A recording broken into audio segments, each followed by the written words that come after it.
Hey everybody, welcome back to the Tribe of Nerds. Lindsey and I are back for more Survivor 50 preseason content. We're here with Drake, also from Vanquish Season 15. So Drake, welcome to the Tribe of Nerds. Yeah, thanks for having me. I'm excited to talk some Survivor preseason with y'all. We got a fun concept for tonight. Yeah, you do. So our concept for tonight is we're drafting pre-mergers. So people who never made a merge in their Survivor career. We had some loopholes and then we decided maybe we won't go through one of those loopholes. But we have really fun picks, so we'll go through them. We'll discuss their pre-merge experiences on Survivor. But what other criteria do you guys have for this? So, Drake, gonna hand it over to you first. I would say for me, I feel like there's two ways I want by this. Some of these people are players who I think have a lot of potential in the game, and things just didn't go their way. And if they ever had a second chance, I could see them potentially being like a really great player. And some of these people are just fun, and I kind of want to see them on TV again because they were fun. Yeah, 100%. I agree with Drake 100%. Like, I want to see people that are well set up, that if something was a little bit different, their Survivor journey might have changed, Survivor history could have changed. But I also love myself a good character, okay? If you went pre-merge and I remember you, you did something right. This list is going to be so fun. Excited to talk through this with you guys. Yeah, and so people know, these are people, if they've played multiple times, they still never made merge on any of their attempts, or of course, like the one-time people who played and have never been brought back. And we are sticking to US Survivor at the moment. It would have been fun to do international at some point too, but that again, that's a different podcast, I think. Yeah. You guys all right. a few months for that. Yeah. Yeah, here we go. So we're gonna kick it off. We're gonna start with the men, and then we'll go through the women. I'll kick it off. This person is a two-time pre-merger. The first time they almost died, and then the second time they got brought back for a season that didn't have the best name or theme. I'm going with Caleb Reynolds, Beast Mode Cowboy from Co-Ron Game Changers. Again, like, I think his Co-Ron game, and we talked about this with, I believe it was Kevin, Brandon, and Jonathan on our Co-Ron podcast. And I believe, Caleb, I think, honestly, has a good shot to win the game if he doesn't get medevaced that season. His whole tribe loves him. They're winning challenges because of him, really, a lot of the time. And I don't see anybody on his tribe that isn't going to try to protect Caleb at any point in the game. So I think he's going to be pretty safe. But what do you guys think of Caleb?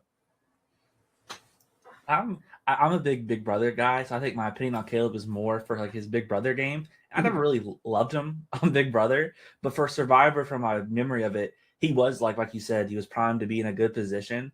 I do wonder how far he would have went, because I feel like at a merge or a swap, players like Jason and Scott and Aubrey, I feel like he's one of those guys you have to get him out if you have the opportunity. Mm-hmm. And the season had a lot of schemers and strategists. I could see him eventually taking a fall. Yeah, I could see Scott and Jason doing that, because they were that's part of the reason why they gunned for Darnell, I think, right away, is because they wanted to get out the other guy immediately. But then they did try to get a bro alliance with they tried to get Ty in, and they got Nick in, and So I don't know, they could have done that with Caleb as well. So I don't know. Lindsey? I agree with that. I'm kind of in between you guys. I see both of your points. I did not love Caleb and Big Brother. I'll just be honest there. But I did think he was really well set up to play a really good game of Survivor. His tribe loved him. They're obsessed with him. Speaking of Jason and all of that going on, here's the thing. I think Caleb would be invited to the Bros Alliance, and Ty's never going to flip on him. Yeah. And he's so loved. Well, that's a way to keep Ty in check. If Scott and Jason would be smart, is put Caleb in, and then Ty is definitely not flipping. Now that we're talking about it, I think he probably does get in the Bros. I think the real question is, do the women ever flip on him? Yeah, I think that's the real question, because we saw they weren't scared to make moves. Right. But Sydney and Michelle and Aubrey, they absolutely were ready to make moves. So they probably do, but I feel like Caleb is well liked, that they're gonna flip on Nick before they flip on Caleb, and flip on Scott and Jason before Caleb. So I agree. I think at worst, without his medevac, unless he's swap screwed, he probably makes it top 7 at worst. I feel like he's always in that end game area. So 4th place again. Could have happened. But like Game Changers, he should have just been brought back for a Philippine style season. I'm shocked that they did Game Changers for him. I think it's just because Game Changers was so soon after Koran, and like it was their 500th episode, and they're like, you know what, this guy almost died like a year ago, so let's just put him right back on. So that's probably why they did that. But maybe he is a game changer because he might be the reason they only stay in Fiji now. Yeah, well, yeah, because they don't want anybody else to almost die. Yeah, the real game changer to this cast. Yes, it was Caleb. Yeah. That's likely the reason that they made for casting Caleb in that season. But yeah, Drake, who's your first male pick for your pre-merge cast? My first male pick is someone from the new era who I thought had a lot of potential, but then the unlucky idol snipes them out. I'm gonna go Thomas from 48.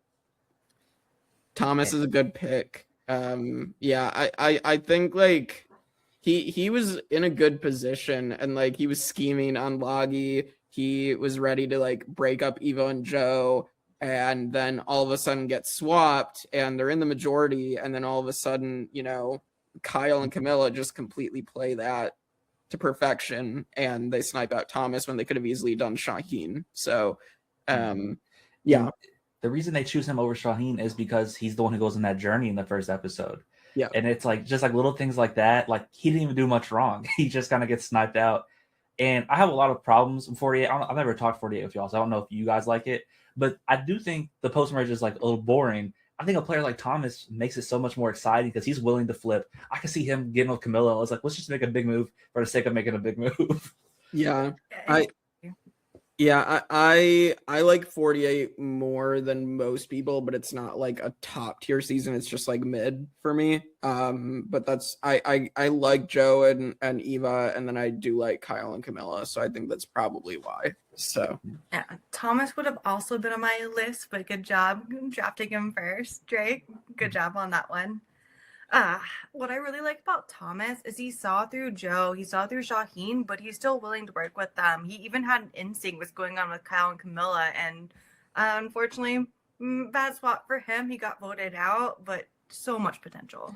Yeah, something we didn't even talk about is when Star goes with him for like the legacy advantage, and he tells like Shaheen, we should just like hide this or like we throw this away. That's such like a funny moment. Like, is that good gameplay? Probably not, but I don't really care. That's like funny TV. Yeah.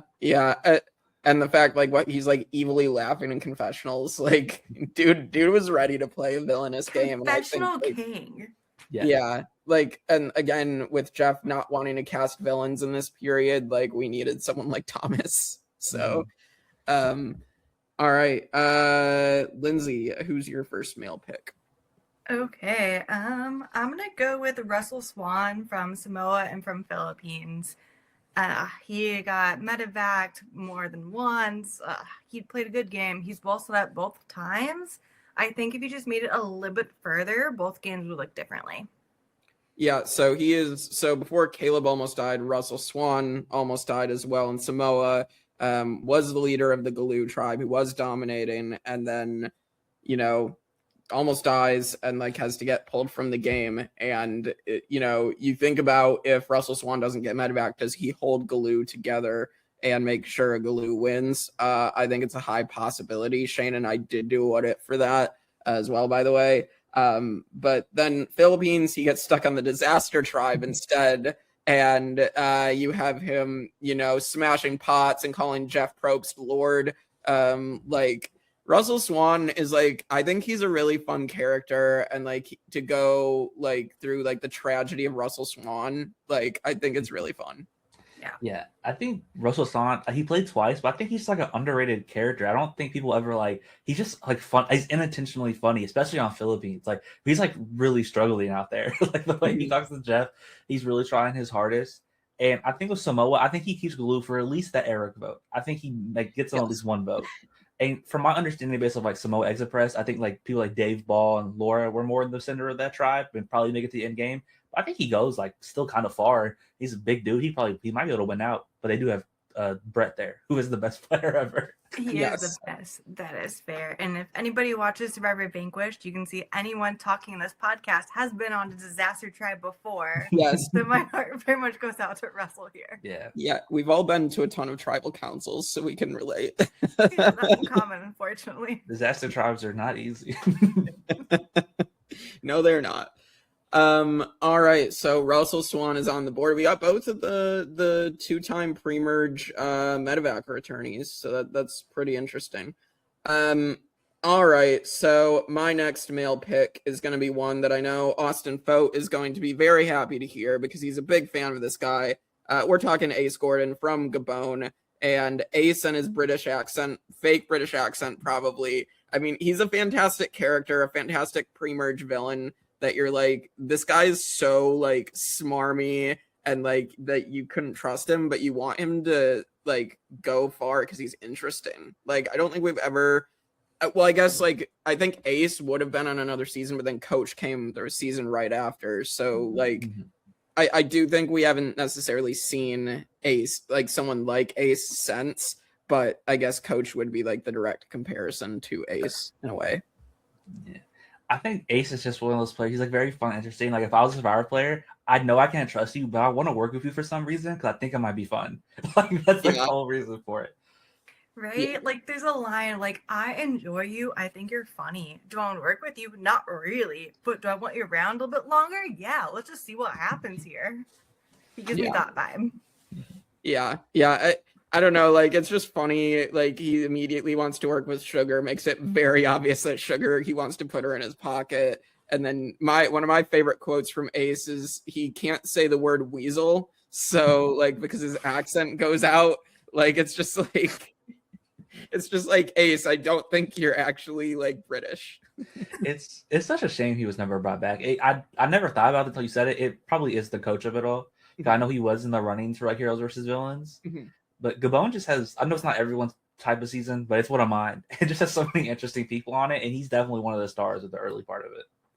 Well, and it's funny because if Kenny doesn't manipulate Sugar, I think Ace actually might make it to that second tribe swap there, and then maybe merge, where I think he is promptly voted out because I don't think anybody trusted him anyway.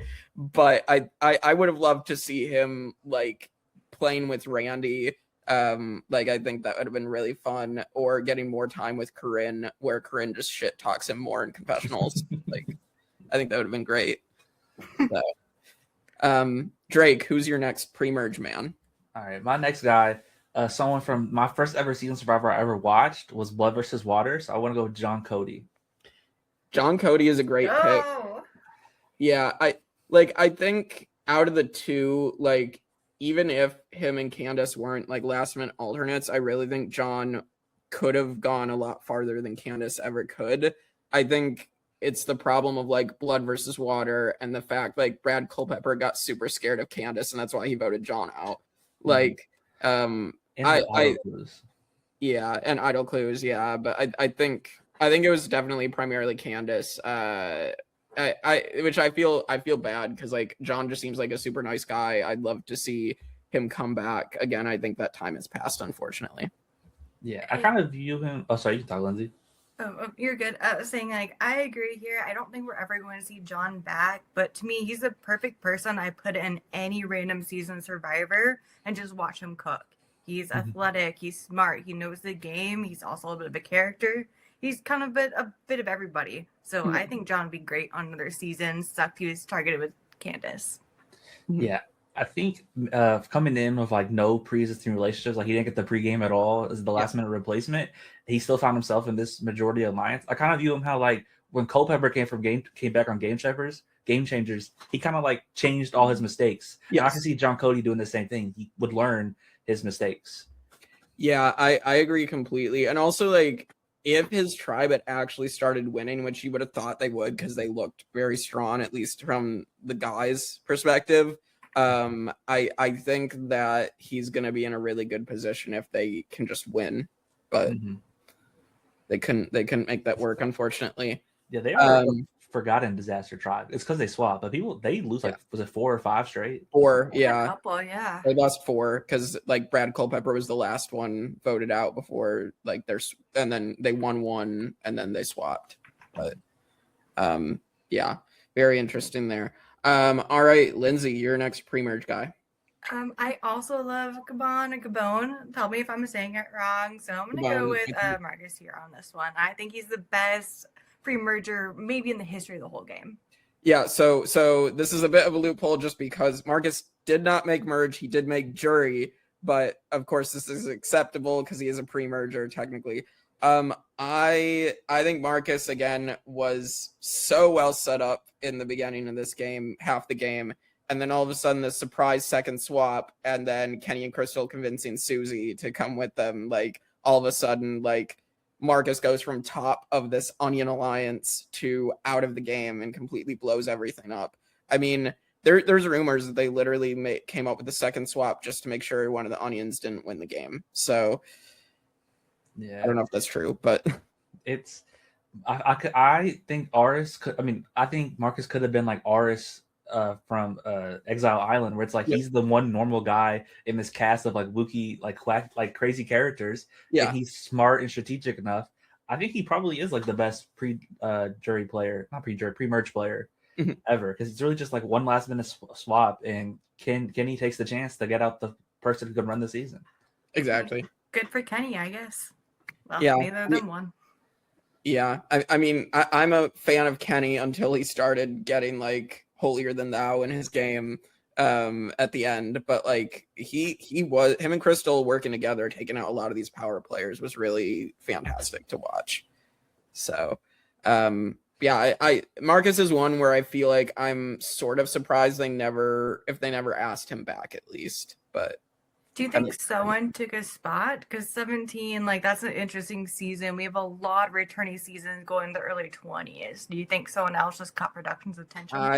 I don't think Heroes versus Villains, because I guarantee like all 5 of the male heroes were pretty set in stone as to how like all 5 of them fit in that tribe. I've just never heard his name floated around, honestly. I think his only chance is Fans versus Favorites 2. Yeah, and I agree.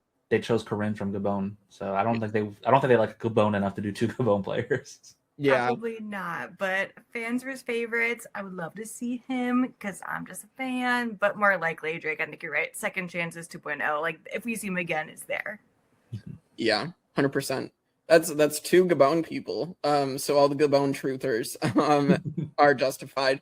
All right, I'm gonna pick someone from Cagayan. I feel like we'll get some Cagayan representation. I'm gonna go with Bryce Isaiah Johnston from Cagayan. Obviously, Bryce is super involved in the Survivor community still to this day. I think he was stuck on a tribe where he just unfortunately was going to be picked out of everybody.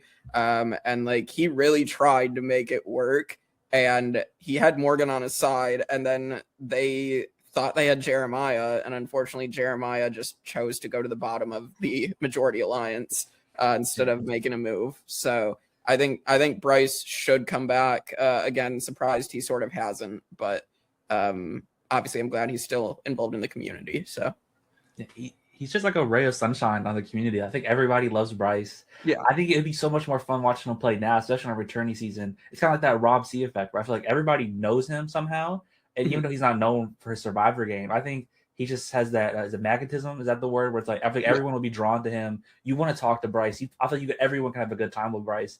And I listened to his podcast. I don't know how good he'd be strategically, but I know he would make me laugh for a whole season, and everyone would love him while he's out there. Yeah. Agreed. Another confessional king. Would love to see him back. He is so funny. I don't know how much he could have played on his original season when people are debating who's hot, like versus cute, and he's trying to play Survivor, so he didn't have much of a chance. So I'd love to see him again, and whether he fails fantastically or wins fantastically, just entertain the whole time. Yeah, I think my favorite quote that I remember really loving at the time, and it's still a great quote, is just at Tribal going ... It was a great way for him to go out. So. All right, Drake, your next male pick. My next male pick. I'm gonna go from someone for a season. I feel like it's not very well liked, but it has some bright spots in it. I'm gonna go with James from Ghost Island. Ooh, yeah, James Lim. Yep. James Lim is a great pick. I mean, just rewatching that season a bit ago, he was really good as a strategist, underrated strategist. Like, he was kind of the one who came up with the plan to take out Morgan at that swap. And he's like, they're not going to expect it, and we can just pull it off with our 4 votes. And like, I think he deserves more credit. Unfortunately, he just didn't socially connect to the right people, and that second swap did him in, as well as Navidi staying Navidi strong. Yeah, I think Navidi strong. I think the underrated reason he gets screwed on that second swap, he's with a whole new group of Navidi people. It's not even the old Navidi that he's been with the last couple of days. So it's like immediately he's the obvious one to vote out. Yeah, I think it's just Angela that he was with, and then Michael Yerger. And because it was a unanimous vote. Apparently, Michael Yerger, from what I've heard, pushed for James to go, and Angela was going to flip, but Michael said no. So, okay, yeah, good to know. Like, there's a lot of people on all 3 of our lists that just truly had bad luck. I think James could be the epiphany of just really bad luck with your swaps and being a pre-merger. Yeah. Jeff said he had one of the highest IQs too in the history of the show at the time. So that's crazy. He's also one of the only people to ever outsmart Dom and Wendell, who run this whole season. Like, that Morgan plan is really smart, because it's like he could have just been at the bottom with Navidi and just do what they want, but he saw an opportunity to get out a power player in Morgan. Yes, 100%, 100%. So Morgan may pop up later on the list. Who knows? All right, Lindsey, your next pick. I'm gonna go with Aaron from Token Teens. I just think he's a very fun player. I think it's fun to watch him. Yeah, sorry. Yes. I think it's very fun. If things had changed just slightly differently, I think he could have floated to the end. He would have a hard time at Tribal, given he was against. But 1 or 2 votes later, I think we could have seen him go the full way. Yeah, so Aaron in China is really interesting because he is like the leader of Phelan, and Todd like immediately like pushes like the leadership onto him. But like Todd and Amanda are aligned with Aaron in the pre-swap, and then it is a really unfair swap where both tribes just get to pick the 2 strongest and like take them in.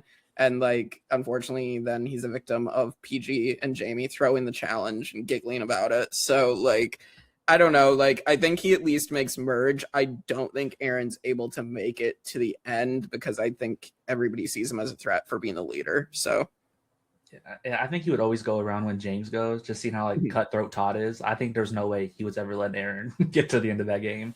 But he is probably the most screwed over player ever. He was running his original tribe, and the other team gets to pick who comes over. That is an insane twist. Yes, like, it's an insane twist. And we all watched PG and Jamie laugh during that challenge. I was like, no, we know it's gonna happen, but we're watching in real time. Yeah, 100%. So I would have liked to see Aaron back again. I don't think we'll ever see him back at this point, but I agree. Who knows? All right, my next pick, or my last male pick, I had to go with a friend of the show, and it's of course our favorite pizza man. We got to go with Justin from Survivor 48. And Justin was the victim of Cedric and a Yahtzee game gone wrong.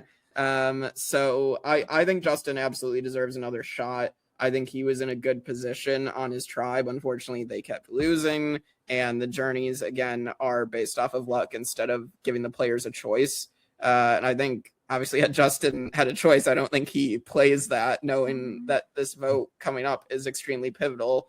And, you know, you can't really expect Cedric to vote against his entire tribe in, like, 3 episodes. Like, I think that's the most ridiculous thing ever.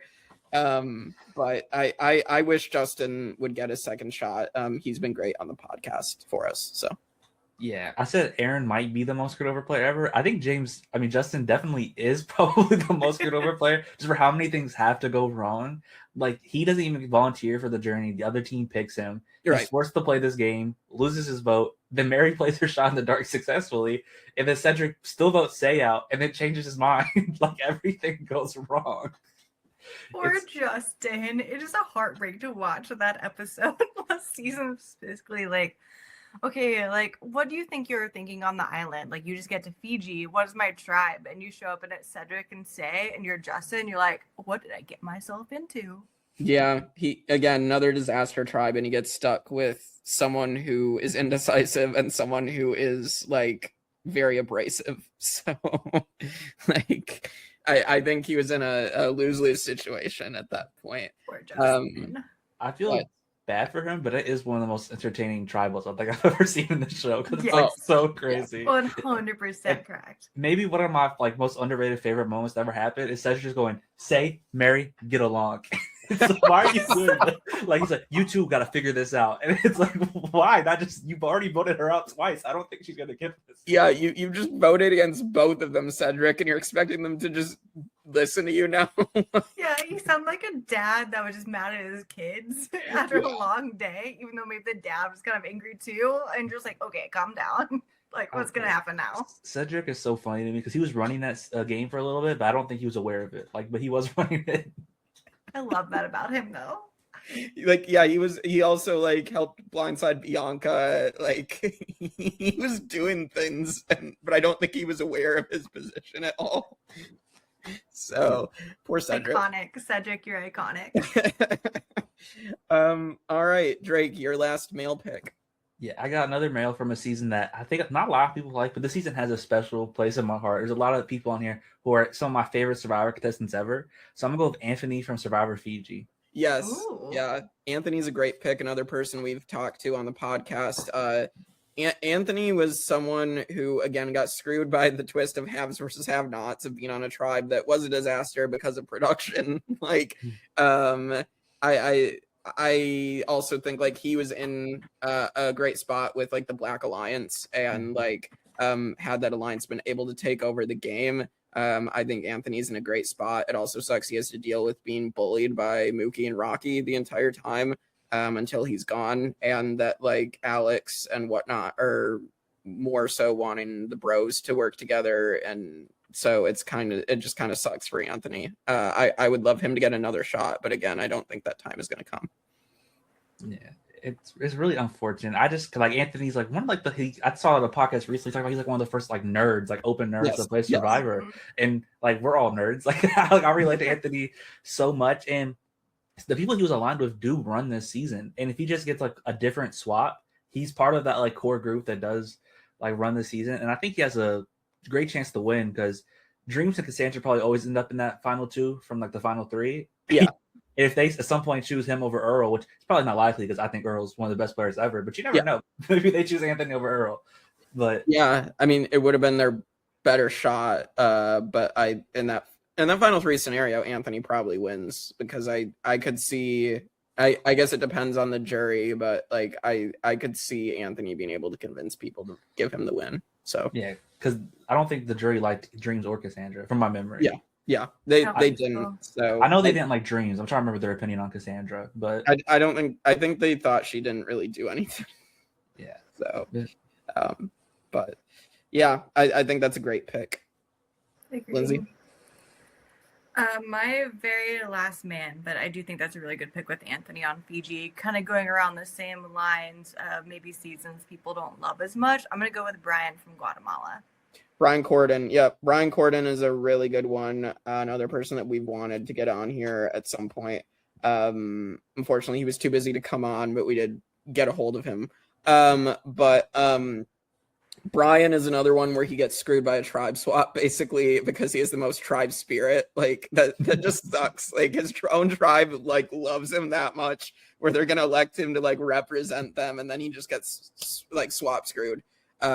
And he still manages to get his tribe to like the majority to flip on Golden Boy, Blake, and then like even up the numbers. And for some reason, Gary and Amy then decide to give away the numbers that they just like evened up, which I think obviously screwed Amy over with that decision. But like I really think Brian put in the legwork to try to like save his tribe.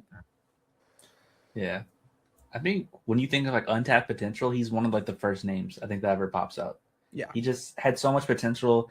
And I don't remember how much of that season had like fans on it, but he was like one of like the first like fans that we've ever seen play the game. Like we saw like Rob C and stuff, but I feel like he's post that. It's like I watched every season and I understand this game. Yeah, I believe that's correct. I think Sesternino, maybe Mitchell in Australia were like the only other like I guess super fans, but because now that's been on for like 10 seasons, like Brian as like the first true super fan, I think really makes sense. So Agreed. Man, looking at my list, I guess Swap Screwed or like super fans are just all I'm going to be talking about this episode. Yeah, that's what it seems like.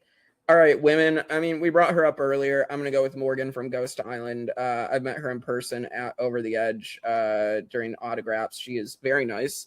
And Morgan just seemed like she was gonna be in a really good position, and then all of a sudden, like they tried to vote out Angela, and the Malolos pulled their best move of the entire season and completely blindside her out of nowhere. And like, you know, I think again, Morgan's athletic, she's nice, and like she seemed like she was in a good spot. So it just sucks like one like decision made by like the other side just ends up screwing her over. So seeing her like top 2 allies, they run the game. Like she could have been right there with them. Exactly. Yeah.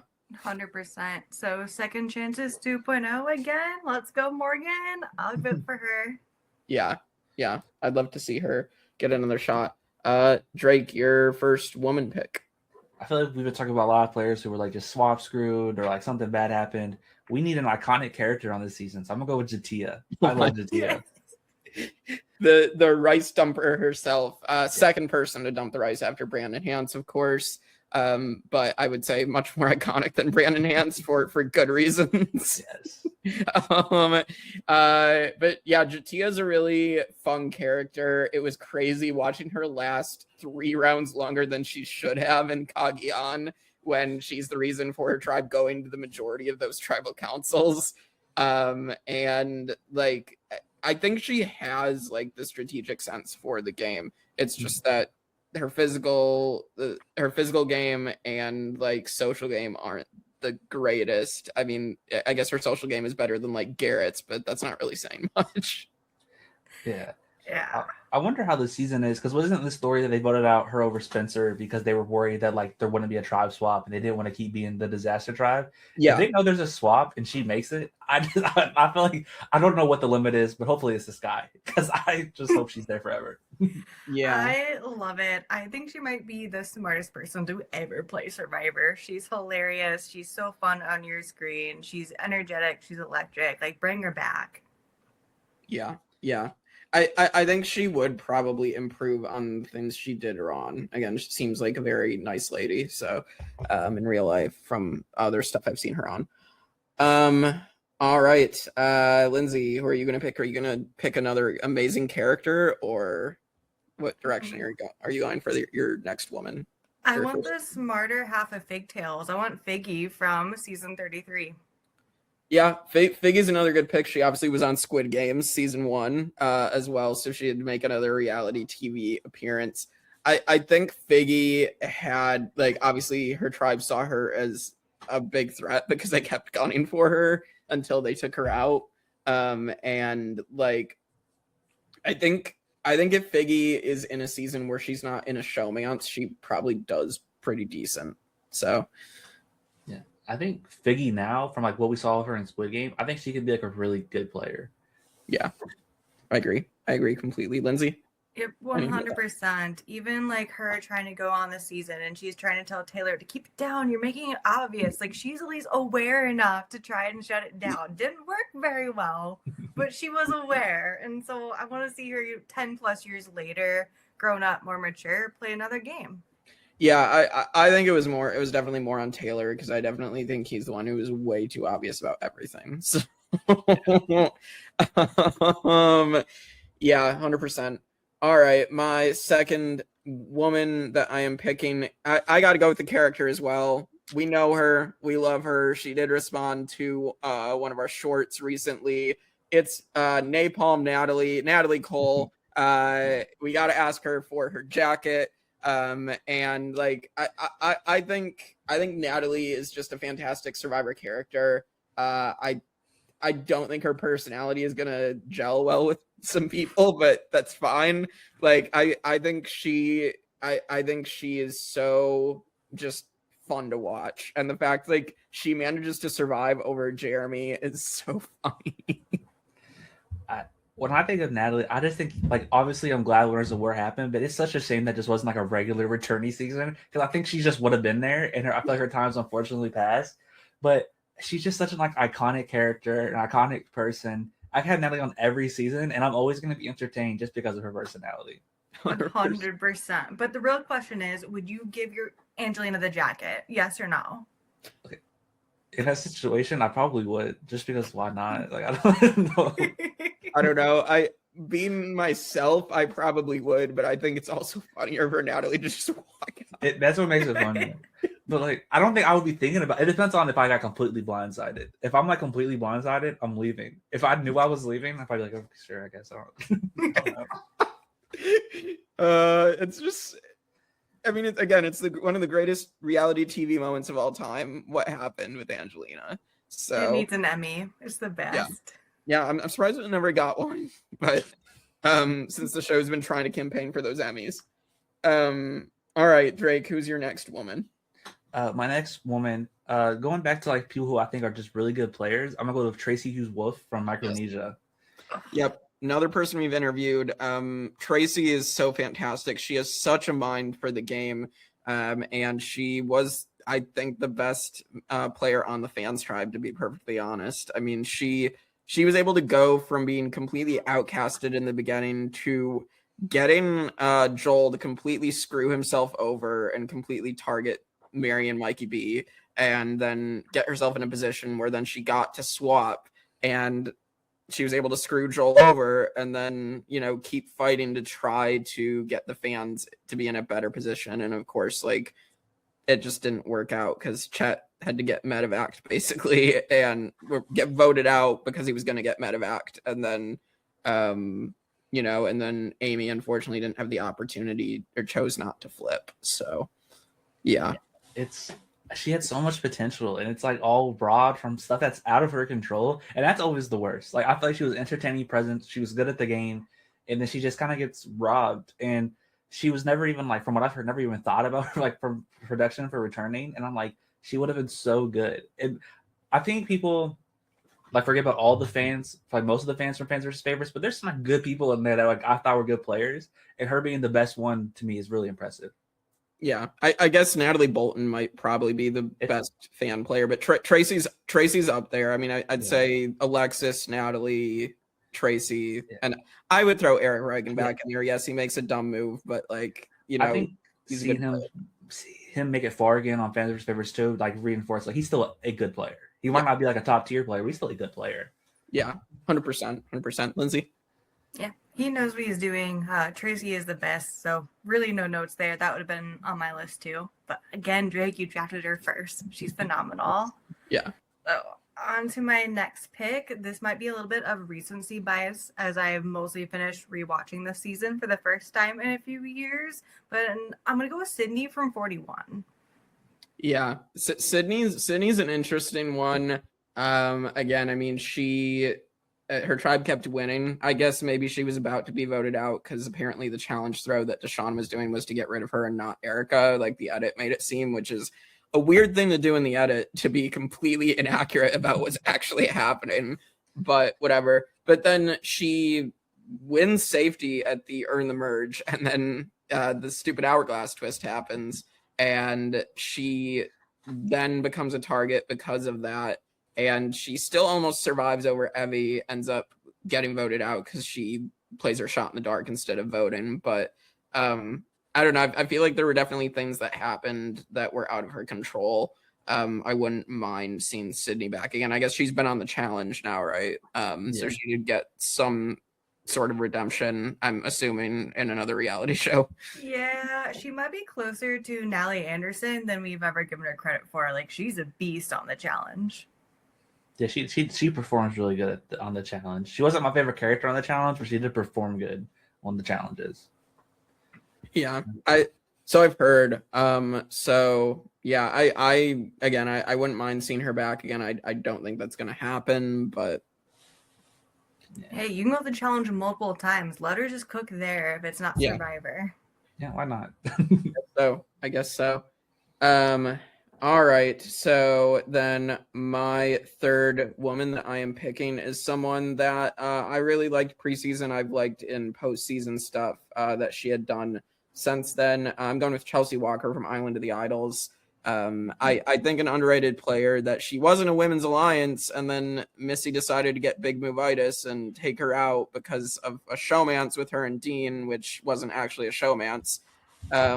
And she had an idol in her pocket. Like I think Chelsea, and she's a super fan. She's been applying for years to get on, and so like I guess I think I really connected with her a little bit on the season. And I think she would have been really, really interesting had she been able to at least make like a swap, and then maybe things mix up a little bit.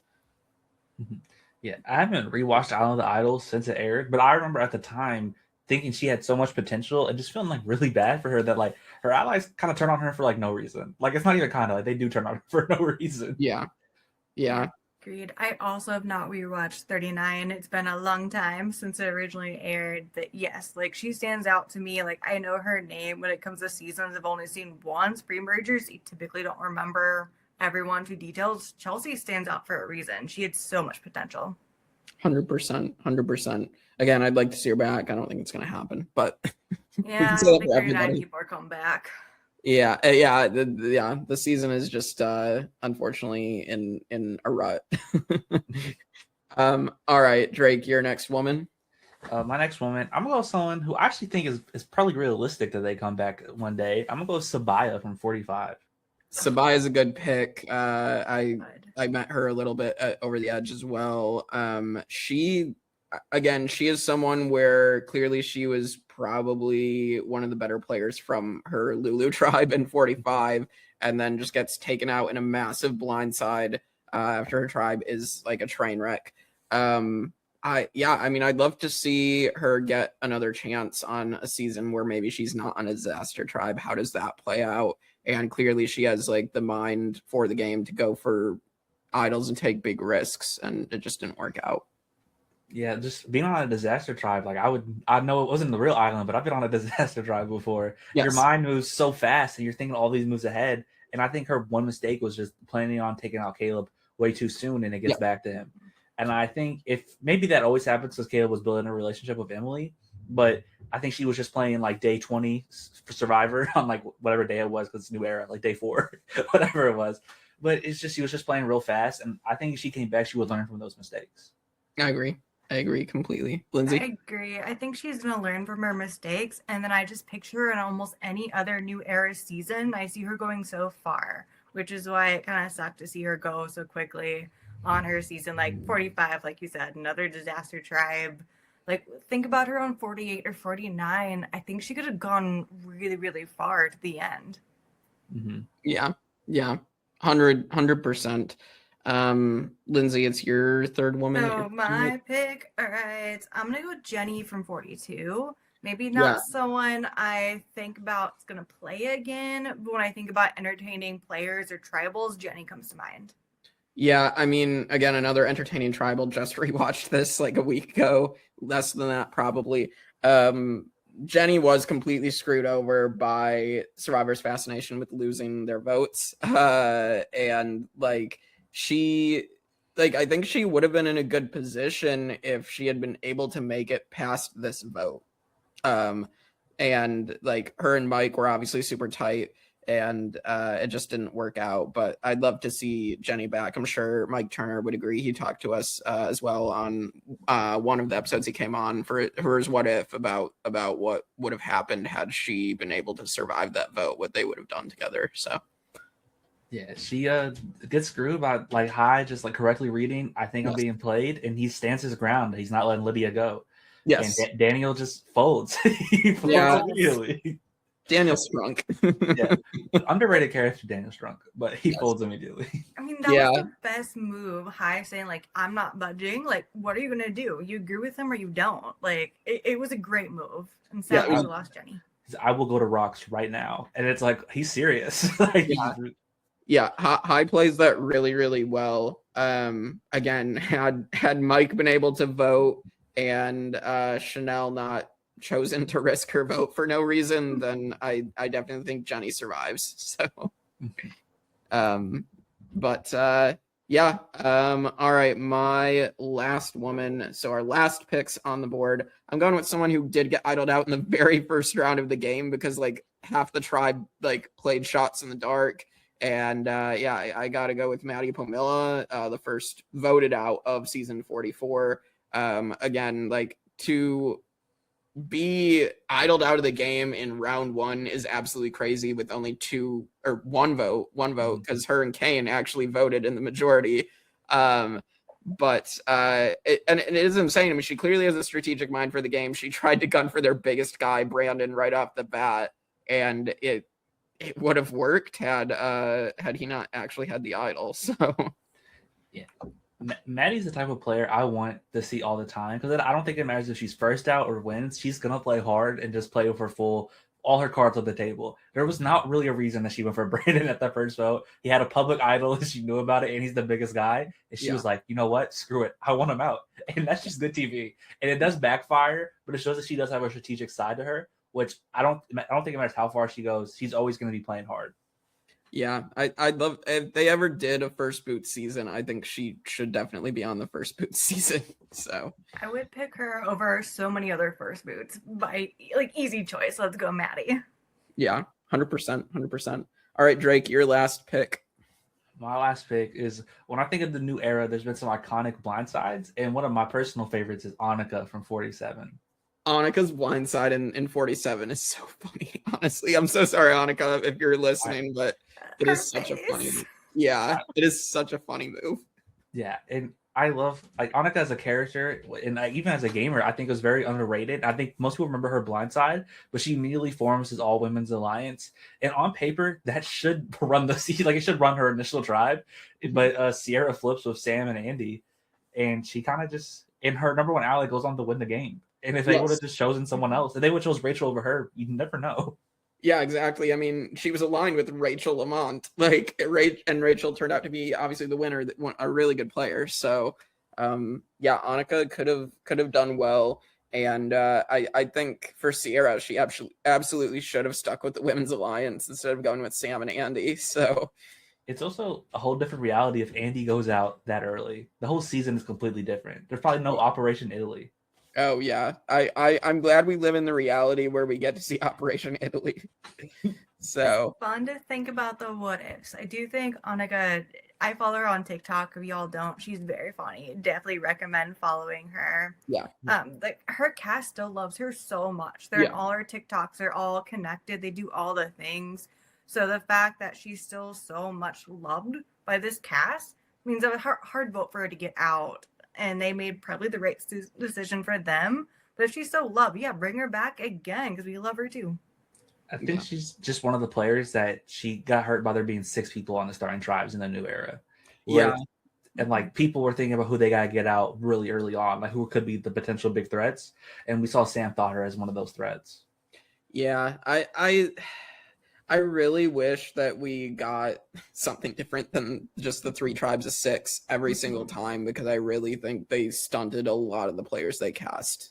Mm-hmm. So, yeah, Lindsey, your last pick.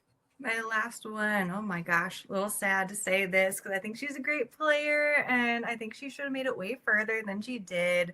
I want Bianca from 48. Like, if Thomas is playing, bring Bianca back. She gives me D from 45. She gives me Michelle Fitzgerald vibes. Like, let her play again. Yeah, Bianca and Thomas together would be an iconic duo to bring back. And again, this is another vote that I remember being sort of shocked in like the initial watch of like, okay, it seems like she's telling Cedric like the truth, and like Cedric's gonna like that she's telling him the truth and everything, and then he uses it against her immediately. Again, another time we're talking about Cedric, but Cedric victim. Yeah, You're invited to be on this podcast, honestly. we should. I'd totally be down. I do like Cedric as a person. Yeah. As a player, he he makes decisions that probably aren't the best, but I mean, it probably was a good blind side, but like I don't think it long term it benefited his game. But I think Bianca. Actually, talking about Bianca, I think again, if she had made it past that vote, maybe she does go a lot farther. I think everything I said about Thomas earlier, where I feel like they're willing to play like this cutthroat and like fun strategic game, it's same with Bianca. I think they could have been an iconic duo for not just the new era, but like in Survivor in general. Yeah. I think they would have been ride or dies. And I feel so bad for her. I think she might be, other than like Brandon Donlin, the biggest fan that they've casted in the new era. Mm-hmm. Like she loved this show. She was so heartbroken when she got eliminated. Like she was someone that I felt like I wanted to root for just from exit, like from the not exit press, the preseason press, to see how much of a fan she was. I was always going to root for her. Yeah, 100%. Speaking of Brandon Donlin, that's another person I'd love to honestly see get another shot at some point too. To be honest, from after talking to Brandon, like I think he's great. So Brandon, you were on my short list. I thought about you. Sorry to interrupt you. Yeah, that is our picks for the pre-merge. There's a bunch of others. We obviously could have picked Billy Garcia. I'm actually surprised one of us didn't pick Billy Garcia because he's been great when he's come on here as well. I think we just had a lot of other ones in mind too. At this point, 49 seasons. But yeah, I mean, any other closing words before we close out this podcast, guys? I guess I'll give one shout out because this person was my number one pick, and then I sent it to you, and you're like, he did make the merge. It was Dwight from 43. Yes. Dwight was my number one pick, and I completely forgot he did make the merge. Technically, he just didn't make the jury. Right. Yeah. I mean, we could have done like pre-jury, but like we wanted to include people who did make jury but didn't make merge. So like Dwight would have been a good pick as well. So I'm currently on my rewatch of 43, and I'm really enjoying Dwight. So. Yeah, Dwight is fantastic. I thought about Jeff Kent, but he technically made the merge, so I couldn't draft him. He did. But Jeff Kent is fantastic as well. But that's another podcast, I think. No, this has been great with you guys. Thanks so much, Drake, for coming on. Anything else you want to promote? I know you have a podcast as well, so. Yeah, well, first, thanks for having me. And I'm part of the Reality Kingdom on YouTube. We discuss all types of reality shows, not just like Survivor. There's like Housewives, Drag Race, anything that's reality TV, we probably cover it. So if you want to come check us out, we'll be over there. Yeah, I'll definitely have to subscribe and check you guys out. I think I'm already subscribed, but I'll definitely go check you guys out. Sweet. Well, with that, we'll see you all next time for more Survivor 50 content on the Tribe of Nerds. Bye, guys.